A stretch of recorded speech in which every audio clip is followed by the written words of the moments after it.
guys, it's Judy from Nutrition with Judy.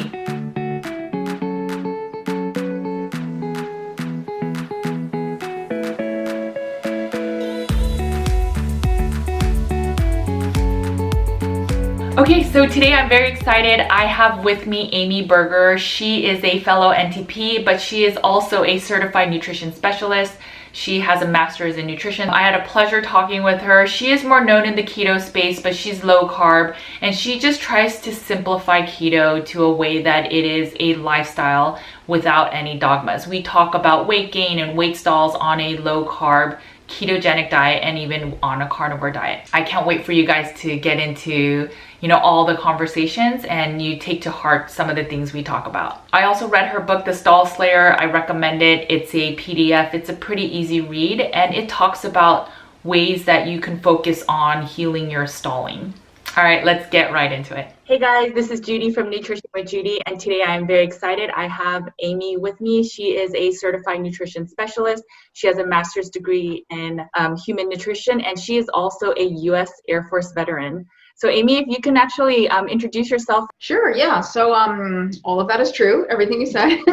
And my story, if people want to know how I got into this whole nutrition and especially the low carb and ketogenic angle of nutrition, I came into it like a lot of people do. I was a career changer. I didn't do like dietetics or nutrition in undergrad. I was trying to fix my own issues, and the biggest issue I had was that I was overweight, and I've never had like morbid obesity, but I was chubby, and I was chubby despite doing all the right things, eating my whole grain cereal with my skim milk and my light margarine on my whole wheat bread, and lots and lots of running. I wasn't afraid of a workout, and I just could not lose the weight no matter how hard I worked. And I found the Atkins book. I stumbled upon the Atkins diet way back in the day when I was new to this. It was actually many years ago, before Twitter, Reddit, YouTube, Instagram, none of that even existed when I found low carb. And I feel fortunate about that, because when I was new, there was much, much less information, which was like made it more difficult, but there was a lot less misinformation and a lot less confusing and conflicting information. But anyway, of course, I tried a low carb diet and it worked beautifully and I loved it. I liked that I got to eat delicious foods and I could still lose weight. And after being in and out of a lot of jobs that I just didn't find fulfilling or satisfying, I realized, hey, like nutritionist is a career. Maybe I could do that, So I went back to school to get formal education in nutrition. And so now I help other people try to improve their health and lose weight if that's one of their goals. With I do specialize in low carb and ketogenic diets, but that's not the only thing I do. And I've had clients that I recommend eat more carbs, so it just really depends on the person's situation. But now I do work with clients, but I also do some freelance writing, and I've written a couple of books. Right, and you have a new book out, right? So I know you're well known in the keto space, and I guess in the medical space for your Alzheimer's diet book, and we can talk about that in a little bit. But I know you have a book on a very hot topic about weight stalls on keto, right? So there's, even in the carnivore space, there's this like, oh, the low carb keto carnivore diet is this like silver bullet, this magical diet that will end all your sugar addictions and cravings, and then also help you to be the thinnest you could ever be without ever worrying about food again. And obviously that's not fully true. And so you wrote a book recently, and if you can kind of talk about what your book talks about and some of the tips you talk about. Yeah, thank you for asking. It's the book is called The Stall Slayer, and people can find it at stallslayer.com. Right now, it is just a PDF, so it's only an electronic format now. I just recommend get the PDF, read it electronically, or if you want a hard copy, I'm old-fashioned. I like to read things on paper. You can just print it out at home. There's two versions. There's one that's more printer-friendly. There is a plan to have a print-on-demand on Amazon and a Kindle version that doesn't exist yet. Hopefully, that's going to come in the next couple of weeks or months. But yeah, the stalled fat loss or difficulty losing fat on low carb or keto is the number one reason people write to me for help. And you said exactly, people think that keto is just this magical weight loss thing. And for many people, it is. For many people, it just works. It works the first time. They just read one book, they follow the plan, and it's great. And for many, many other people, it's not quite that easy. And I've even heard somebody say, I wish I could take credit for this phrase because it's so great, but I didn't come up with it. Keto, or you can insert whatever diet, you can insert low carb or carnivore, will make you as thin as you can be, but that might not be as thin as you want to be. Meaning that if you stick to whatever protocol you're following, it will get you to a certain point. If you're still not satisfied, you're either going to have to take more drastic measures to force your body into an unnaturally thin or lean state that it doesn't want to be at, or however you were approaching keto or carnivore or low carb, you need to change something up a little because it's not quite the strategy you need to get that last bit of fat off. Everything you said makes sense. One thing that a lot of people talk about is, so on, on a carnivore diet, and since there's a lot of, since there's no carbs, essentially, most people are in a low form of ketosis. They may not be in the higher ranges, depending on how much protein they eat, etc.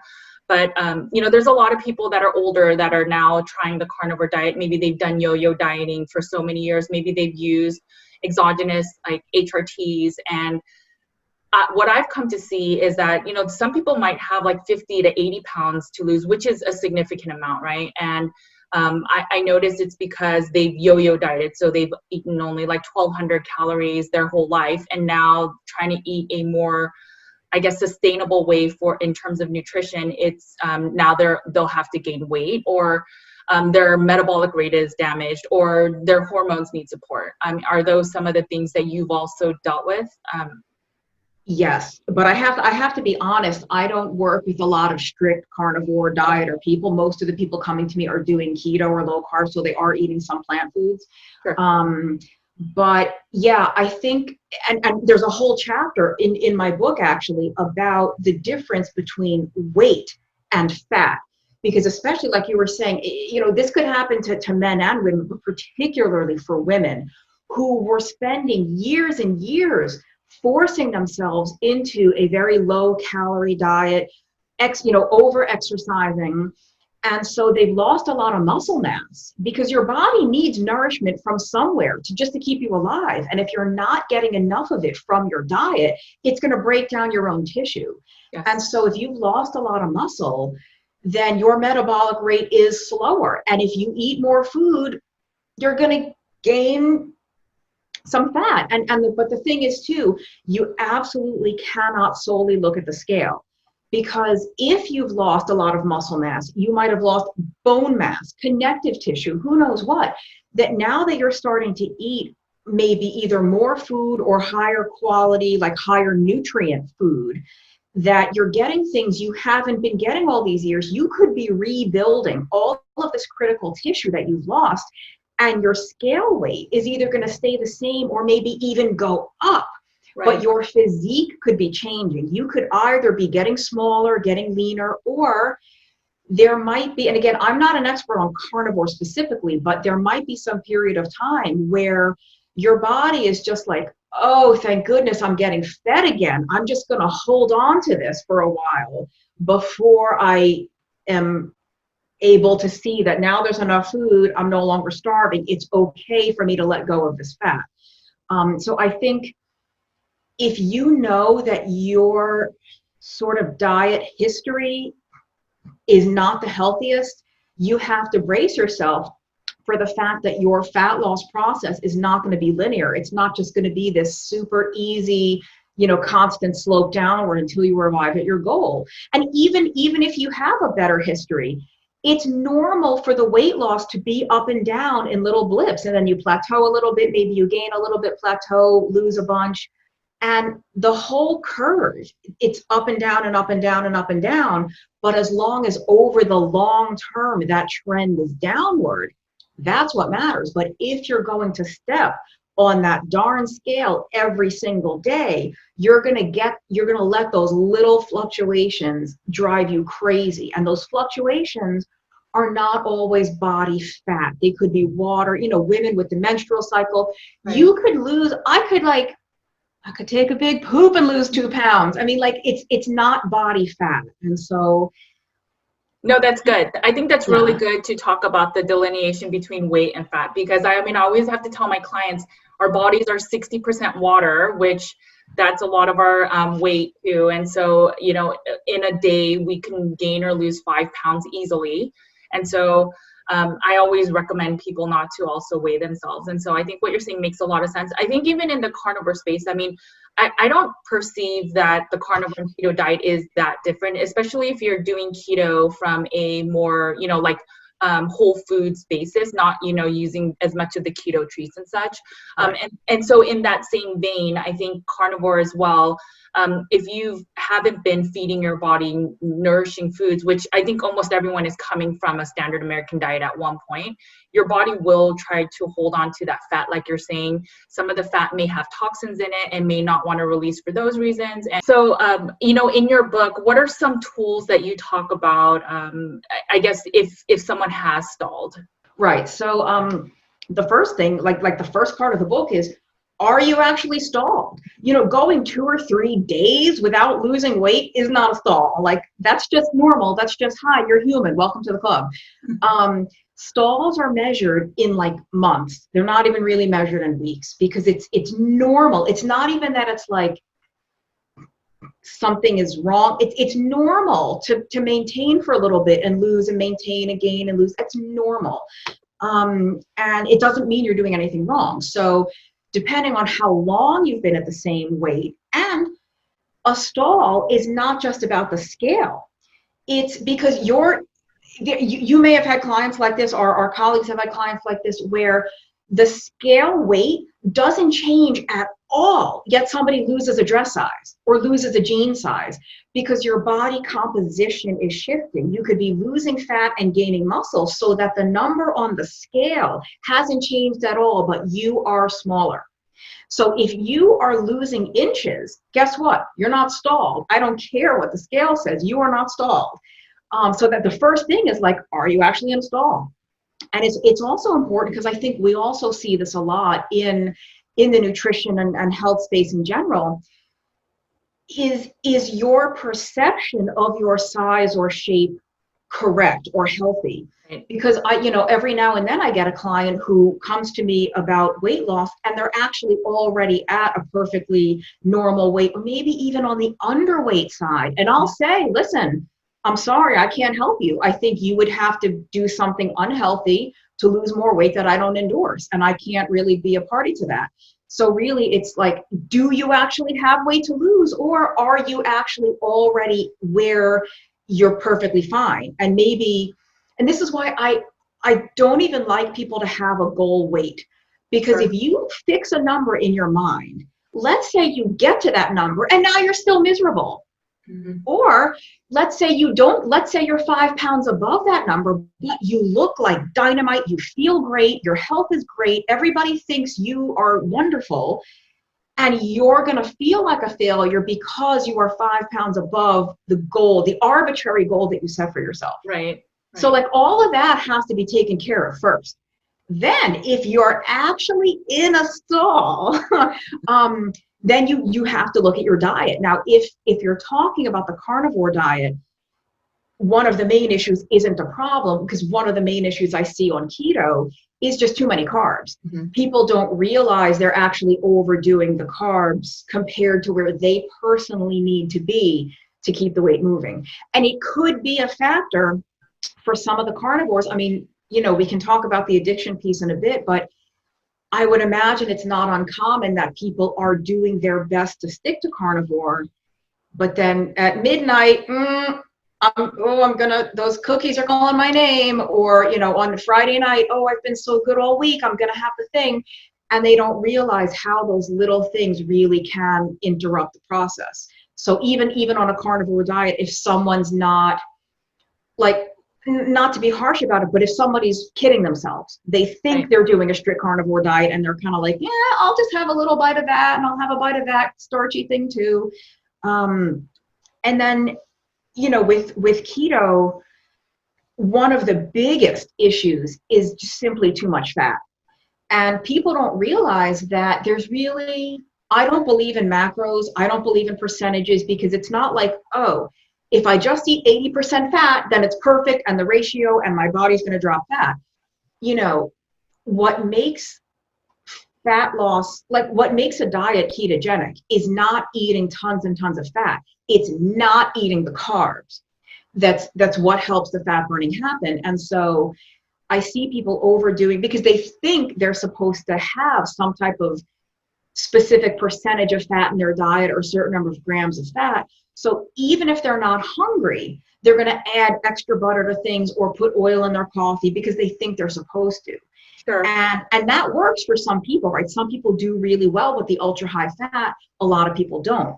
And, you know, especially if you have a great deal of weight that you're looking to lose, the more fat you're eating, the less of a need your body has to tap into that stored body fat. You know, so those are the two biggest things that I see. Sure. So a couple things. So one, personally for myself, I was doing keto for a year, and then I noticed that for me, just having the allowance of keto treats on bad days would make me totally eat like the sad diet again. And so that's why I tried carnivore. It worked for me, and I kind of stuck on to it for about 2 years now. But one thing I noticed is I came from a pescatarian, so I primarily only ate vegetables, and then I had fish. And even when I did keto, I did it that way. But one thing I noticed is when I eat too much protein in one meal, my glucose numbers actually go up. So like if I eat more than like a pound of meat, I'll check the glucose right before I eat. And let's say it's in the 80s. And then I check it 2 hours after I eat, and sometimes it's in the 115s, and literally no carbs in the meal. And so you know now that for me personally, eating too much protein and maybe not enough fat, it does actually spike my sugars, my glucose. And I know a lot of people don't believe that gluconeogenesis happens unless it's, on demand. But I think when we consume too many amino acids and our body is not able to break down the protein to amino acids, I do think some people have a more higher like insulin response. I think, like I said, I'm not a carnivore expert. I really kind of do more keto, but I do think that I think it's an individual thing, because clearly there are some people, like if you know who Siobhan Huggins is, she seems to do well with the much higher fat, sort of not low protein, but kind of watching the protein intake and just emphasizing the fat. I think Amber O'Hearn is the same way, sort of doing a higher fat.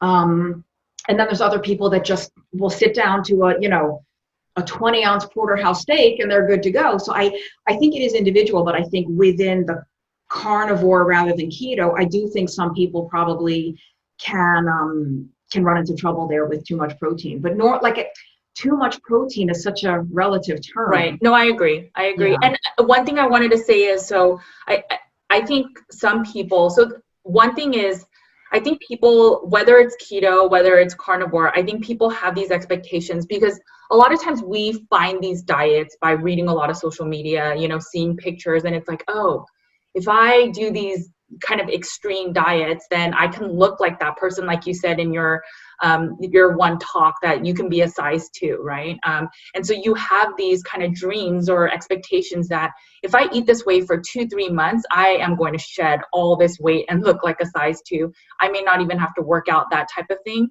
And then for carnivores, I think a lot of reasons why some carnivores gain weight is over time you can increase your appetite.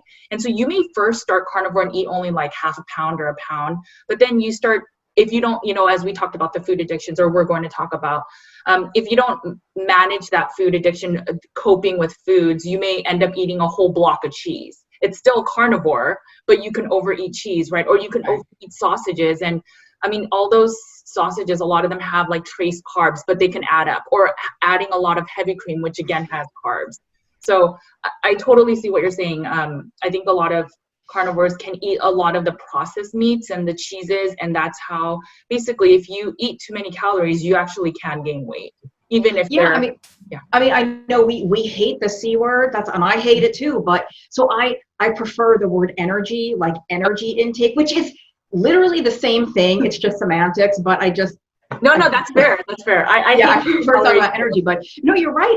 At some point, energy intake does matter. You do have to have some kind of a deficit, and so there's different angles and different schools of thought. Supposedly, the a ketogenic diet or a carnivore diet, because of the insulin being so low hypothetically, and you just have such a good fat burning, your appetite is so controlled that you naturally eat less. And it's the eating less that leads to the weight loss. And I get that, but I also know that, I've been up and down in weight. I've never regained everything that I had lost initially. I've even like in looking at my own YouTube channel at the thumbnails, I can see sometimes I'm bigger, sometimes I'm smaller, because I do think they used to call it a metabolic advantage, that the state of ketosis have, like, literally at the biochemical level, because of gluconeogenesis or beta oxidation, these biochemical processes that happen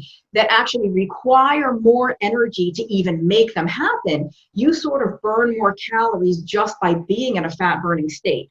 So you can eat more and lose less. Eat more and still lose more. Yeah. And I do think that advantage exists. And I've heard Dr. Eric Westman say it does exist, but it's less than we thought. It's like 100 calories a day or 200 calories a day. It's not some kind of huge amount where you can sit down and eat the pound of blue cheese and still lose weight. Right. But I think there is an advantage, and I think it's a fairly sizable advantage because of my own. I have an overeating tendency of keto foods. I could eat that family size bag of pork rinds. Is it 0 carb? Yeah. Is it 0 calorie? No. But I'm absolutely convinced that if I were eating the same energy, the same total energy in high carb foods, I'd probably gain more weight. Agreed. Than I gain overeating on keto foods, or than somebody would gain overeating purely meat or sausage. Yes, no, absolutely. I think a lot of it also, because we're not kind of disrupting insulin so much, we will feel more satiated eating like pork rinds over chips. But, there's, like, as we were talking, and we can talk about the food addiction now, but I think some of the tools that, a lot of people should kind of also look into while shifting their diets into these, into keto or carnivore, is also, why are we using food as a maybe coping mechanism, right? Why are we wanting to turn to food when we're sad, mad, happy, etc.? Because no matter what diet you do, at first when it's new, it's so easy to follow. You see the benefits, the quick weight loss, and you're like, wow, this is it. I found the, the ticket. But then over time, when the diet becomes normalized and then you have a bad day, if you've always kind of turned to eating junk food or overeating, then that won't go away if you don't change those habits. Right. I think that's something you talk about, right? Well, yeah, I don't talk about it in the new book. That's kind of a glaring omission. I mean, maybe that's my next book, but yeah, it's something that we don't, as a community, we don't really talk about enough. That, I also think that, and I did a video about this a while back, there are some people trying to use a diet to fix non-diet problems. Yes. If I can just get my macros right, or if I can just carnivore harder, that doesn't fix your unhappy marriage. That doesn't fix your relationship with your boss. It doesn't make you like your job anymore. Like, if there's something else in your life, now, here's the thing though. If you have some type of like depression, anxiety, whatever, because keto and carnivore are so good for so many people for helping mood stabilization and even like giving you the confidence to make other changes in your life. So in that respect, a diet change can affect the rest of your life, but you still have to do the footwork there. Yes. If, it's like, if only it were that easy, like, oh, if I can just get into ketosis, then the whole rest of my life is going to solve itself. I mean, it doesn't.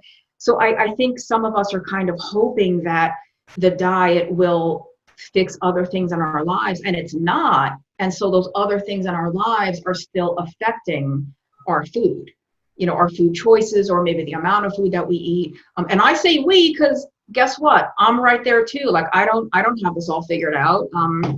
And to sort of piggyback on what we were saying before, like, people start these diets because of what they see on social media.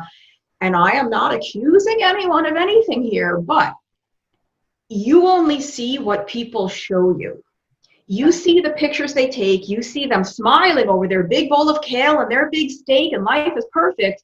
you don't see maybe the turmoil that's going on behind the scenes, that whether they're cheating on the diet or they're exercising 4 hours a day or what have you is going on. Just don't necessarily believe everything that you see, because we don't know what's going on behind closed doors. We don't know what's happening when the phone and the camera is away.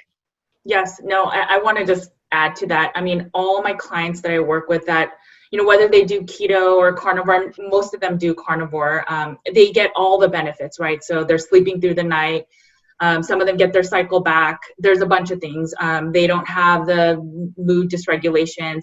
But the one thing that may stall is the weight loss, and then they start getting frustrated with the diet, even though they've got off all these meds and all these things, right? And it's because so many social media, I guess, influencers or whatever you want to call them, they show these great physiques and they say, hey, meat healed everything, including giving me this like 6-pack or this really skinny body. And I think without knowing, we have these expectations going into these diets. And I think if we, and this is why I wanted to talk to you, but or one of the reasons, but if we go into these diets with more of a healing mindset and then kind of let the weight be the last to kind of chips fall where they may type of thing, and then maybe use levers, whether it's fasting, whether upping the protein, whatever you want to do later on as you heal, then so be it. But I think when we all go in thinking that we're going to be a size 2 in the end, when that may not be realistic, I think is causing more harm than it's helping initially, right?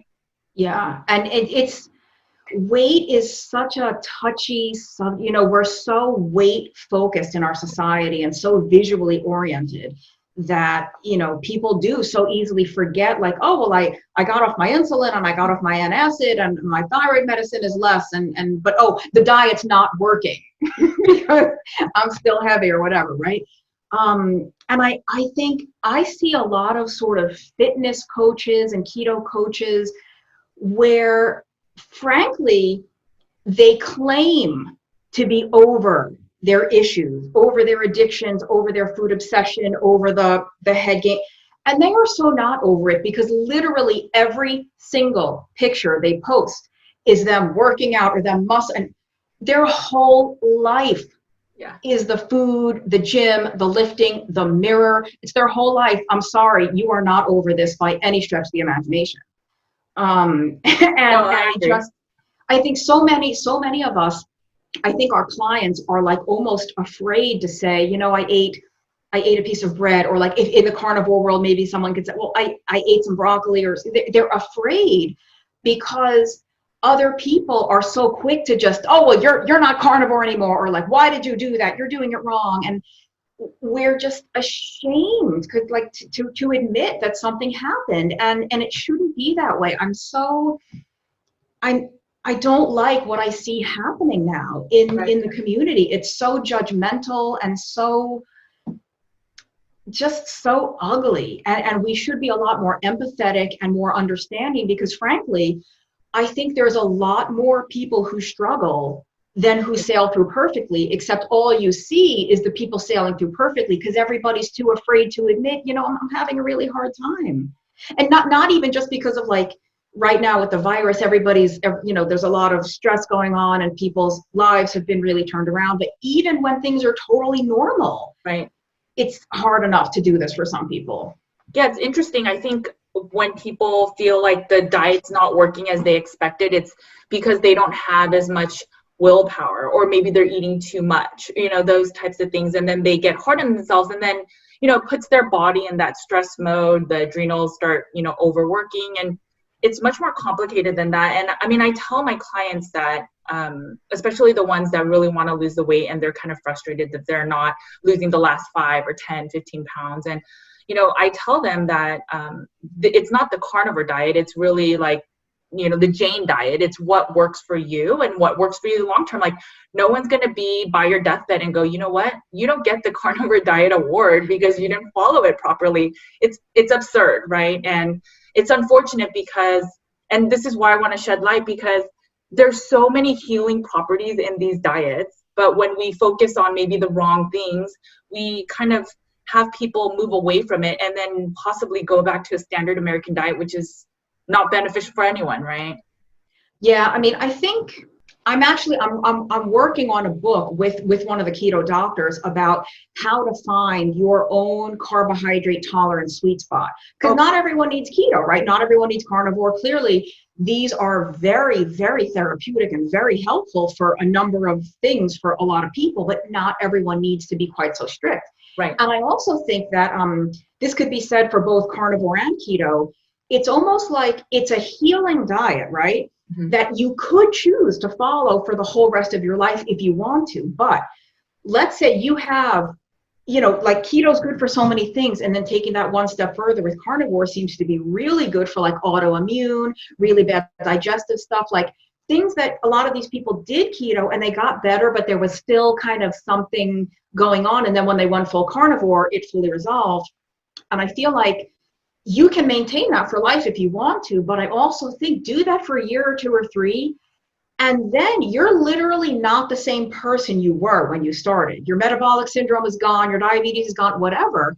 Maybe it's time to play around and not to go back to like 300 grams of carbs a day, but maybe, what works for you at one point in time may not be what you need 3 years later or 10 years later. And so people need to not be afraid. Like, this is why I don't, when, people have in their social media profile, like the carnivore king, the keto queen, or don't define yourself by your food, because then you're going to be so afraid, like my whole brand is keto, my whole brand is carnivore. Like, then we see this in the vegan community all the time, right? When these super popular vegan celebrities, God forbid they get caught eating a piece of fish and now their whole empire is crumbled. Right. You are not defined by your diet, by what you do or do not eat.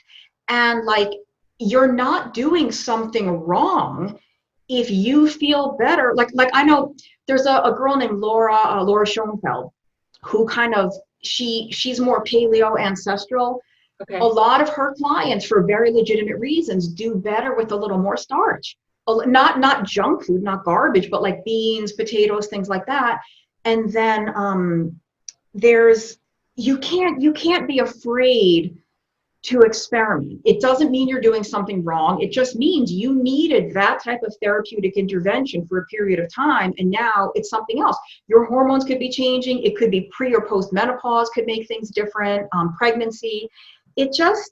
We shouldn't like box ourselves in so hard and define ourselves by our diets, I agree. I mean, I'm working on a book where it's using carnivore as an elimination diet to then see if you want to add back vegetables, kind of what process or what vegetables, what fruits you should try to incorporate that may be the safest for your type of like autoimmune, or if it's because you have, like SIBO or something else, right? So I totally agree. I think we shouldn't limit if we don't need to.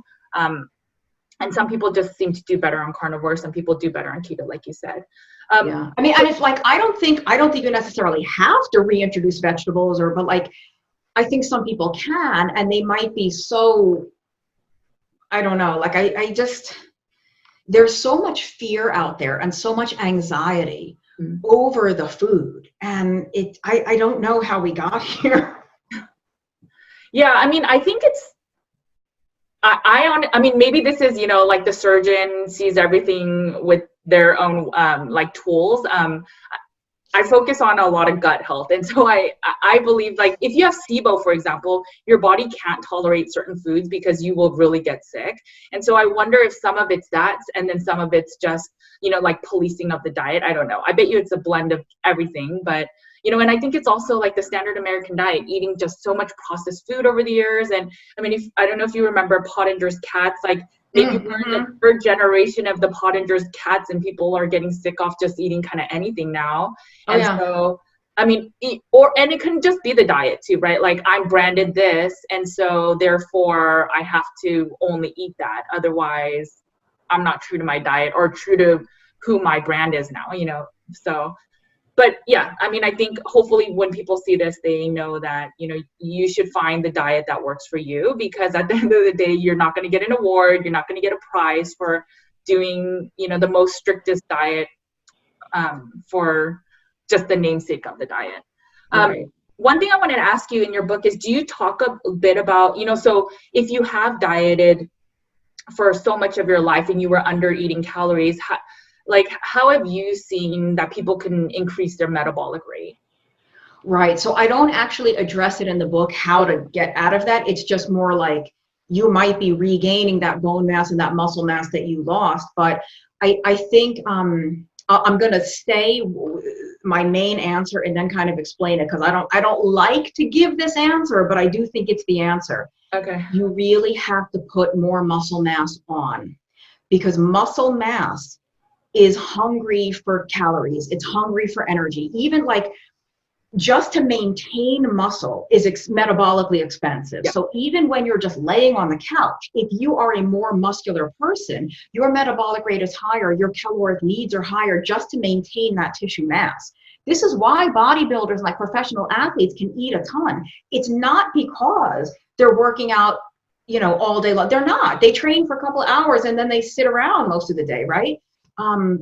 They are probably burning more during that activity than the average person, but just because they have so much muscle.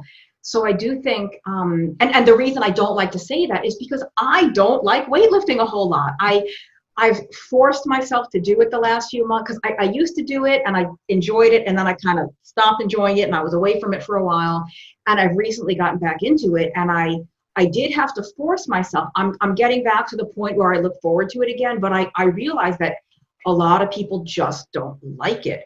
Right. But I do think that's probably one of the most important ways to do it, is to get your body to require more energy, and it's, and again, because we're so focused on weight and shape and physique and abs and the Michelle Obama arms, we're so focused on this that we forget that it is so critically important to have muscle as you age. Sarcopenia, like the loss of muscle mass, that's when you fall and you break a hip, because you don't even have the muscle mass to brace yourself. Right. In a fall, to catch yourself. You fall, you break a hip, you break an ankle, and now you've lost your independence. You cannot live by yourself if you're 79 and you broke a hip. You cannot climb a flight of stairs anymore. So like the more muscle you can build, and I'm not saying you have to be some kind of huge bodybuilder, but the stronger you can become, the more independent you will be into your old age, the more mobility you'll maintain. So that is actually what gets me to lift now, rather than like, oh, I'm going to lose weight. It's more like, I want to be able to get out of a chair under my own power when I'm 85. I want to be able to carry my own grocery bags out of the car. So, do you have other than that, I think now this is like unscientific, but I do think there's just a period of time where you just have to eat more, and you have to accept the fact, I'm going to gain some weight. I'm going to gain some weight. It's going to be ugly. It's going to be hard. And then my body's going to get to that point where it's okay to let it go. Do you have, I know we don't like measuring and stuff, but do you sort of recommend to your clients, what is the minimum amount of protein that you should eat to kind of maintain lean body mass? Yeah, it's not, I hate numbers. I don't like numbers very much, but I shamelessly steal and borrow from Ted Naiman, who I think gets a lot of things very right. I don't agree with him on everything, but I agree with him on a lot. And I think for the most part, because at least from maybe not so much in the carnivore world, but in the keto world, people are afraid of protein because of the insulin effect and all that. So I see a lot of people under eating protein. So I would say, depending on your size and your activity level, I like Ted Naiman's thing of like 1 gram of protein per pound of your desired body weight. Okay. So let's say you're a woman and you weigh 200 pounds, but your goal weight is 130.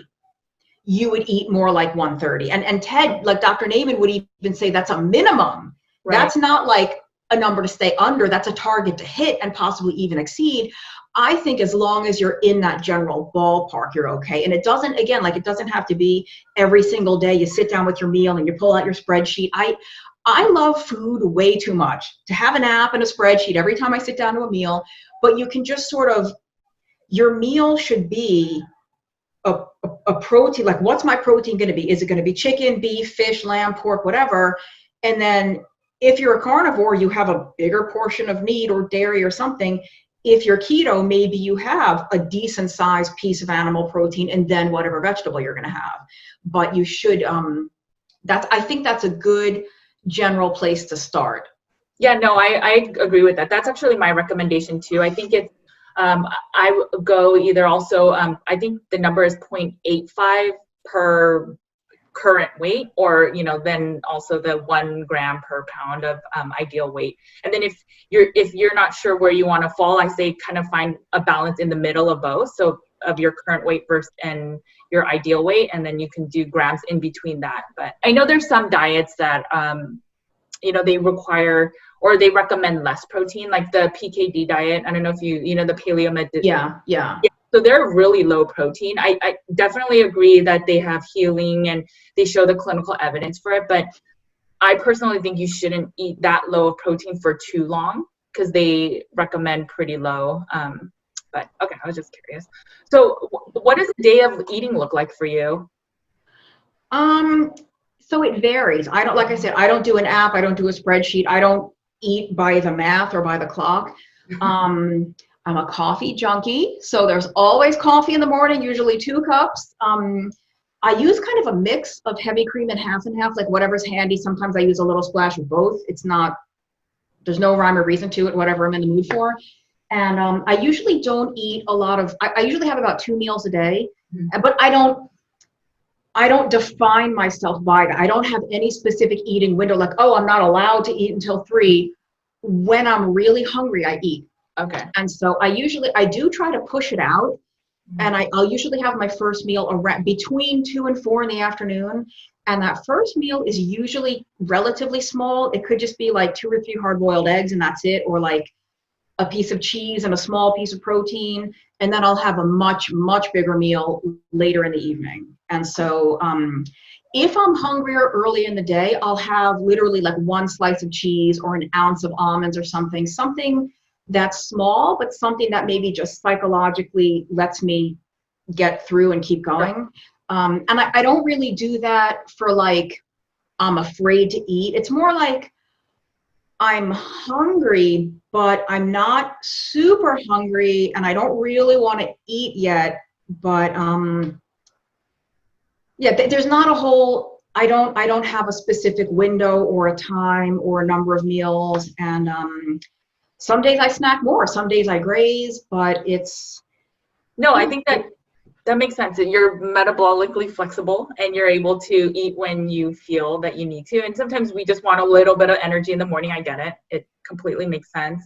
Yeah. I mean, I do definitely give some thought to like, I don't want to be grazing all day. Like I'm not like I work from home, so it's hard. And I have a 1-bedroom apartment. My fridge is right there, like, you know, 10 feet away from where I work is the fridge. So I do have to be careful. Like I don't need to be grazing all day. So I try to limit it just for that. Like I've been sitting at my computer all day. Do I really, like, how hungry should I be? Sure. Yeah. Do you fast at all, or do you try fasting? It doesn't sound like you do, but I'm just. I don't do any long-term fasting. I want to, because I feel like I should at least experience what that feels like. The longest I've ever gone is probably about 50 something hours, like a little more than 2 days, but it wasn't even deliberate. It was years ago. I just honestly wasn't hungry. And I was just like, not hungry. And yeah, I don't do any deliberate, like I said, I don't have any specific window, and I don't, I think that can be useful though, especially if you know that like you just tend to overeat or you tend to graze. And if you set a hard and fast rule for you, like 10 o'clock, the kitchen is closed, or 6 p.m., whatever time it is, and that's it for the day, then that can be really helpful. But I also, you know, you and I as coaches, we see the dark side of this, because I get people writing to me that are like, feel guilty. I was supposed to fast for 96 hours and I only made it to 92, or like again, they think it's this black and white. You're either engaging in autophagy where you're preventing cancer and all this good stuff is happening, or you're literally making yourself sick because of mTOR and whatever. And it does not work that way. It's all a spectrum. It's all a gray. It's not like autophagy automatically flips on at 16 hours. But if you start eating at 15 hours and 58 minutes, then you're screwed. Like, so I see the negative sort of thought patterns that fasting can instill. And so I'm much more in favor of like a and even the semantics, again, I prefer to call it time restricted eating, because if you're eating 2 meals a day or even 1 meal a day, are you really fasting? Right. Like, fasting is fasting, eating is eating. But also I want people to eat by hunger. You shouldn't, like, if you're really, really hungry and it's not a donut craving, you're really actually hungry and you want the pork chop or you want the broccoli and the steak, you should be able to eat it. It shouldn't be like, I'm so hungry, but I'm not allowed to eat until 4. Or like, maybe you're not hungry, but like, my eating window is going to close in 10 minutes. If I don't eat now, I'm not going to. I think that's ridiculous. Now, I will say though, because of that addiction aspect, if you feel like you can't trust your hunger signals, if you need an outside rule or parameter for yourself because you don't know how to listen to your body yet, then it can be helpful to say, I'm only eating between noon and 6 p.m. or whatever you choose. I think it can be helpful, but I see the dark side of it. Yeah, no, I agree. I mean, so I don't have my clients fast initially. I'd want them to heal. And then as they kind of let go of certain carbs, especially the processed carbs, then as they are healing and they kind of naturally get into a rhythm of eating maybe like 2-3 times a day, then if they want to fast a little, depending on where their kind of mental health is with food addiction, that's when we can kind of like look into it. But you're right. I mean, I think a lot of people that do come into this space, unfortunately, have, not the greatest relationship with food. Maybe they've had an eating disorder in the past, or maybe they've just underate for so long. And so, they also can't read their hunger cues, because I get that a lot. You always say to mindfully eat and stop, eat when you're hungry and then stop when you're full. But I could eat like 6 pounds of meat and not be full. And so I think it's very bio-individual. Again, it just comes down to that. There's no fasting is good for everyone or fasting is not good for everyone. It really depends on your background and, how much support your body needs. So I think, like, I'm in agreement with you. I think I do see a lot of the dark side. I absolutely agree. But I also deal with clients that, they aren't ready to, or they're not willing to accept that they're going to gain a ton of weight or a good amount of weight to build that lean body mass. And so then fasting can be an option to increase your BMR. But I don't know if they're mentally ready to do that either, right? So it's trying to figure out what's best for your individual client. And sometimes the answer is not that easy. No. One thing I can say about the fat loss book is that something that I see a lot, I don't know if you see this a lot, I see it all the time, because again, like I probably have a biased sample, because people who are coming to me are the ones that are having a hard time, right? Oh, yeah, if keto was working or whatever diet they was doing was working, they wouldn't need my help. So people write to me because there's some kind of roadblock. So I see a lot of undiagnosed hypothyroidism, or sometimes people know they have hypothyroidism and they're on medication, but they're not on the right type or the right dose. So they still have a really hard time losing weight. I see this all the time.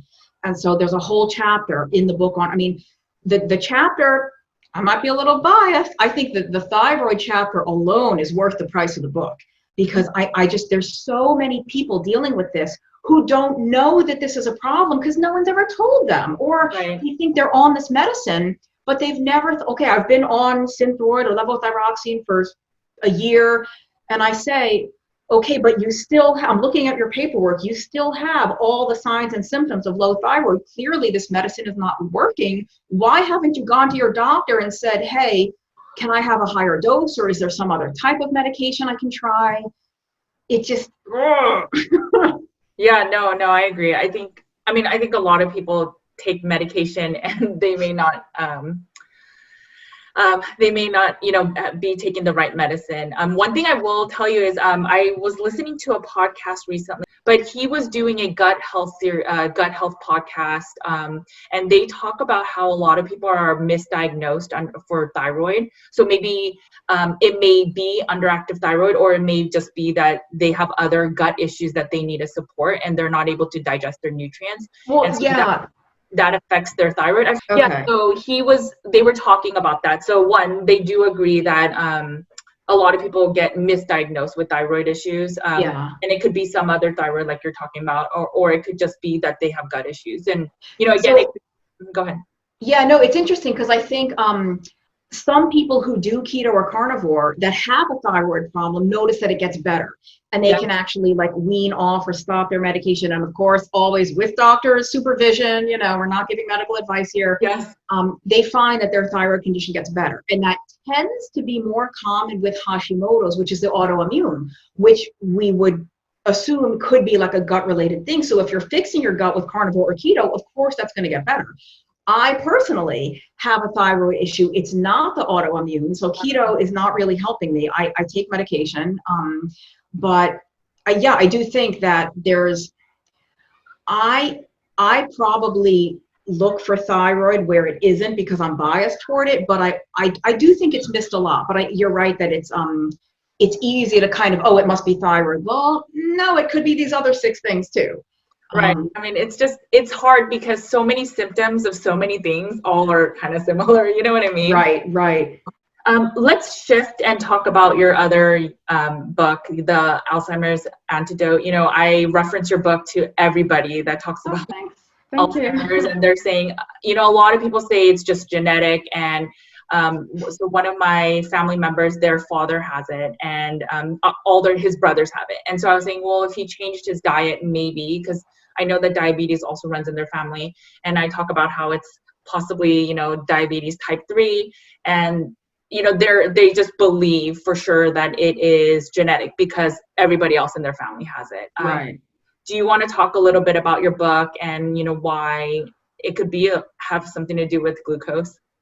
Yeah, sure. So you kind of said the magic phrase. They regularly refer to Alzheimer's disease now as type 3 diabetes or diabetes of the brain.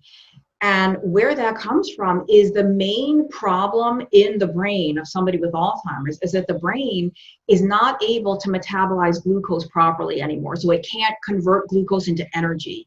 And the brain is an energy pig. The brain needs energy. Even when you're sleeping, even when you're like laying on the couch doing nothing, your brain needs a constant supply of energy. And so Alzheimer's is a metabolic problem. And by metabolic, I mean it has to do with the way the brain is getting energy. And it's basically, Alzheimer's is a fuel shortage in the brain. It's an energy crisis, and the neurons are starving. And because they are starving, they are withering and shrinking and atrophying. And you can actually see this on an MRI. You can see that the physical matter of the brain is shrinking and deteriorating. And they can also measure the brain's uptake of glucose. And the thing is, though, and they call it type 3 diabetes, except when we talk about diabetes, it's only ever blood sugar, right? They only ever diagnose type 2 diabetes talking about blood glucose, your fasting glucose, your A1C, or the oral glucose tolerance test. And there's all these millions of people out there, that's not an exaggeration, millions of people with totally normal blood glucose, but very high insulin all the time, this chronic hyperinsulinemia. So they're not diabetic because the blood sugar is normal, but they have sky-high insulin. And the sky-high insulin is a huge risk factor for Alzheimer's disease. And it also, we know, it is literally the cause of PCOS. It's not just associated, it is the cause. It also either causes or exacerbates prostate enlargement, the BPH, skin tags, erectile dysfunction with no known other cause, non-alcoholic fatty liver, like all of this idiopathic hypertension, like high blood pressure and no one knows why. It's almost always high insulin. Again, either causing it or, if not causing it, making it worse. And so the connections now between metabolic syndrome and cognitive decline are so strong. Not only do they have the phrase type 3 diabetes, they have the phrase metabolic cognitive syndrome. You can look this up in PubMed. Like when I say they, I mean researchers, doctors, PhDs. I didn't make any of this stuff up. And it's like, it doesn't surprise me. There is a genetic component to Alzheimer's. There is a specific gene that massively increases risk, but not everybody with Alzheimer's disease has this gene. And plenty of people all around the world have this gene and don't develop Alzheimer's. So it's the gene all by itself. The gene does not cause Alzheimer's. It's the ApoE4 gene. People have probably heard of it. It does make you much, much more susceptible in the context of the modern diet and lifestyle, right? There are tribes in Nigeria that have a very high prevalence of this particular gene. They don't have Alzheimer's disease because they don't eat and live like we do in the industrialized world. If you are starting to show signs of decline and then you were to shift the diet to a ketogenic diet, are there studies that show that there's improvement, or maybe not improvement of the starved cells, but that there's just less decline of starved cells? Yeah, so there are some clinical trials now. People may have heard of this Dr. Dale Bredesen. He has a book called The End of Alzheimer's, where he's done some like small but very promising trials of his protocol, which is like a multi-intervention. It's a lowish carb Mediterranean type diet plus exercise, meditation, a lot of supplementation, all kinds of different stuff, sleep, stress, whatever. And they are finding that people can get significant improvement in cognitive impairment. Nobody with like severe end stage Alzheimer's, but people that are on the path that have diagnosed mild cognitive impairment, and they've done some other interventions with a ketogenic diet, intermittent fasting, and exercise, were also massive documented improvements on like cognitive testing scores and assessments. So it can be improved. Now, I want to be clear, a ketogenic diet, we have no evidence yet that it is a cure for Alzheimer's or that it reverses it. And it's not as effective in everybody. Some people respond really well, some people not so much. But every single pharmaceutical drug right now that exists for Alzheimer's is a total failure. In the very best scenario, it slows the decline. You still get worse, you just get worse more slowly. There's nothing available right now that stops it or reverses it. And what's so promising, the whole rationale of doing a ketogenic diet, if you're having a cognitive problem, is because even though the brain is not processing glucose properly, the Alzheimer's brain, a brain with dementia, will still take up and use ketones. So if the problem is that there's this fuel shortage and the brain is starving, can we feed it something else? Can we give it some alternative fuel? We can, and it's ketones. And they've done human studies, like not just in rats, not just in yeast cells in petri dishes, but in actual humans with mild cognitive impairment or with Alzheimer's, and it's really promising. Again, it's not like a slam dunk, but based on the like biochemical mechanisms at work, it makes every bit of sense that this is worth trying. And, right. And the thing is too, you were saying about if you're starting to show signs and symptoms, the main problem is this lack of fuel burning of glucose in the brain. This is measurable in people as young as their 30s and 40s. That's what people need to realize. Just like type 2 diabetes doesn't happen overnight. Your insulin, your high insulin is keeping that glucose in check for years and years and years. And it's only when that can no longer happen, that's when the blood sugar rises. But you've had a metabolic problem going on for a long time. And it's the same thing in Alzheimer's. You might, like the disease of Alzheimer's is the fuel shortage energy crisis. The symptom is memory loss. The symptom is the personality changes and the behavioral changes. So, they used to joke and call it old timers disease, but we are no longer talking about elderly people. We're talking about people in their 50s and 60s starting to become afflicted with this early onset. And the thing is, though, if your brain in your 30s and 40s is and they can measure this by PET scan, it's already using less glucose than a healthy brain, but your brain is compensating. You have no signs and symptoms. You have no awareness that there's a problem. It's only when the problem is so severe and the damage is so widespread, now you start showing signs and symptoms because your brain can no longer compensate. But by the time you're showing those symptoms, the problem is already really advanced. And I think that's why it's partially so hard to make a dent. Plus, we're chasing the wrong targets altogether, but why it's so hard to make a dent in this, because like, they call it mild cognitive impairment. I'm sorry. By the time you have those problems, there's nothing mild about it. It's like having pre-diabetes. There's no pre about it. You're in trouble, you know. And it's the same with Alzheimer's. It's interesting. So if there are clinical studies and the current pharmaceutical drugs kind of show no real benefits other than kind of slowing down the process. And if this is labeled type 3 diabetes, why do you think that a lot of doctors are not using this whole food as a therapy source?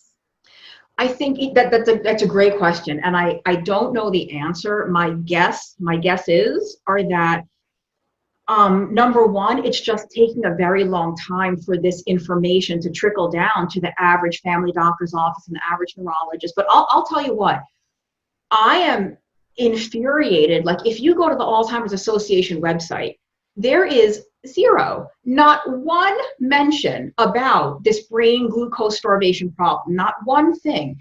And I'm not a conspiracy theorist, but I refuse to believe that the PhDs and MDs, the world's leading experts at this organization, that they're not aware that this is a factor.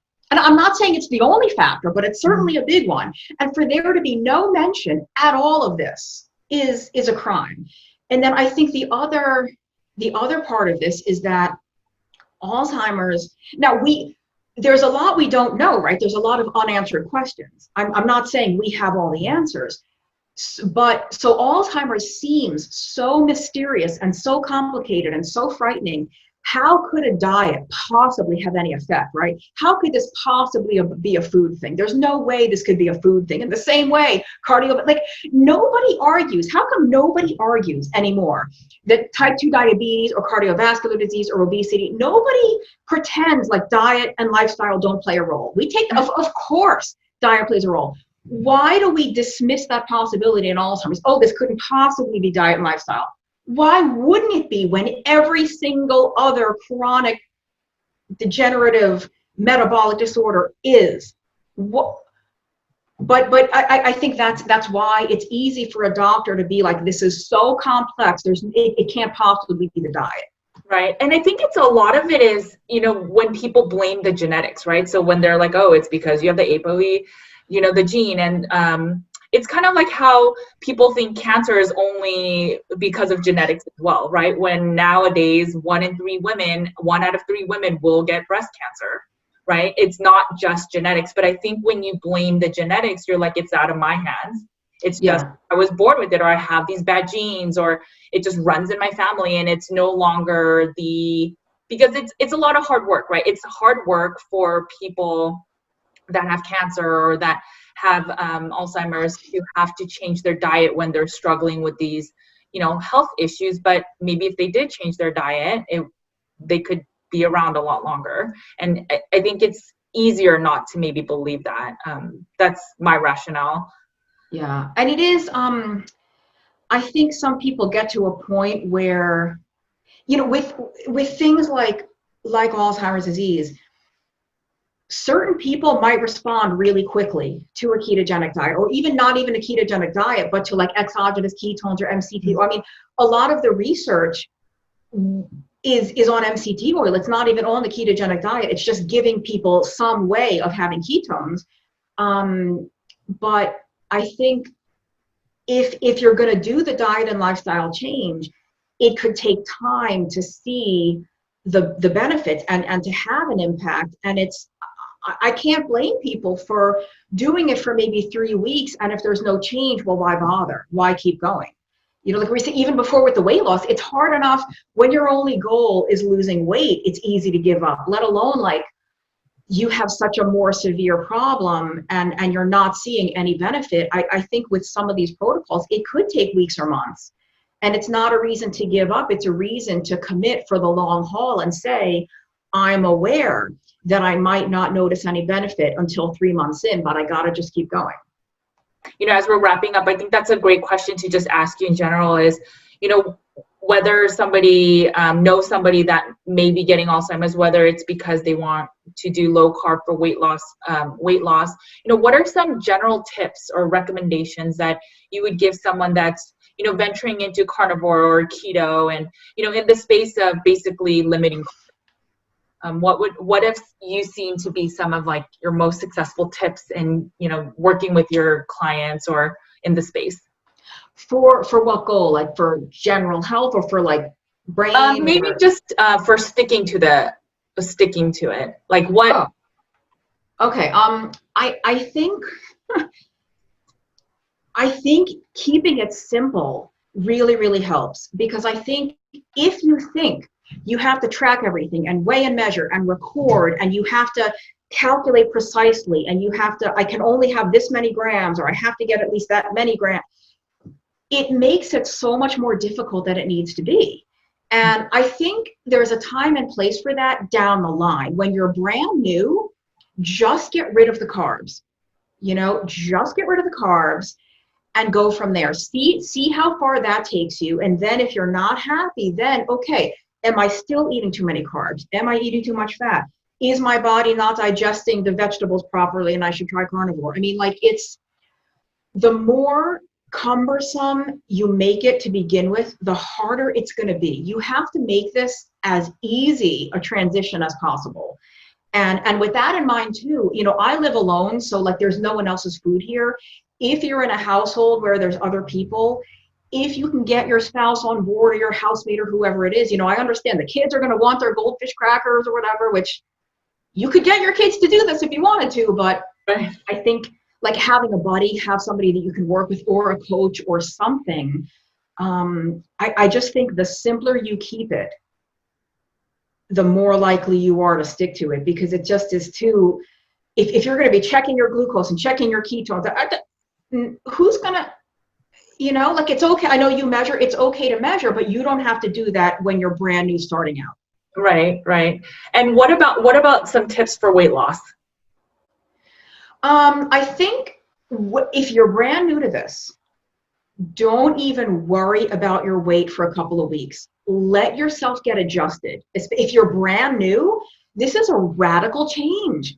It's a radical, if you're used to waking up and having your orange juice and your muffin and your cereal, and now you're either having nothing or you're just having coffee or you're having bacon and eggs, it's a really big change. You're not just going to go to the drive-thru and get your Big Mac and fries. You know, it's, let yourself get adjusted.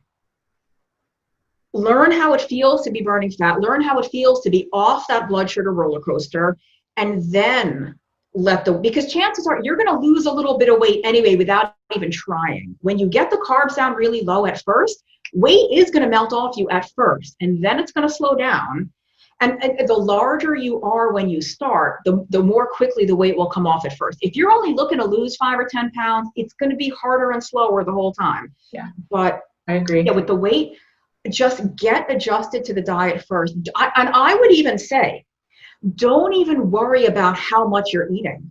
Just eat totally. Like, if you're doing keto, do keto and eat as much as you want, as often as you want. Don't worry about fasting. If you're carnivore, eat as much as you want, when you want. Don't worry about fasting. Get adjusted. Then let it, like, because if you're going to be getting on the scale 2 days in, 3 days in, 4 days in, just trust the process. Yeah, no, I mean, that's great advice. I think it's harder for, you know, said than done. But I mean, I think unfortunately that's the truth. Like, what you're saying is right.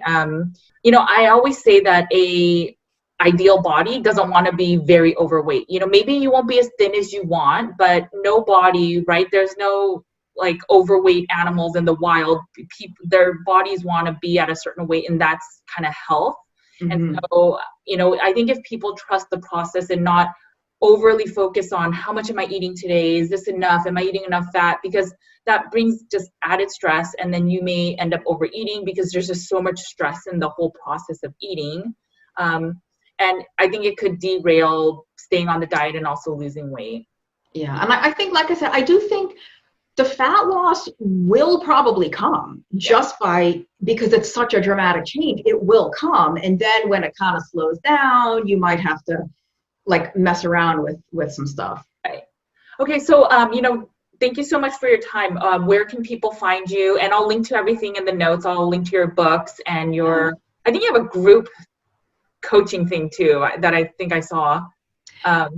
It's sort of, they can find it it's patreon.com/2nutrition. I have a brand new sort of group that it's 2 calls a week for now, and it's for the people that struggle with food addiction and binge eating or compulsive overeating, me included. And it's just a place where we can be 100% honest, and we can share without shame and without judgment, and just help each other through it. And it's $25 a month on Patreon, because I had to, I need this to be an absolutely safe, sacred space where people can be honest and have no fear of judgment. I had to set the bar to keep all the trolls and haters away, and nobody's going to pay $25 a month to come in and be a jerk. And right.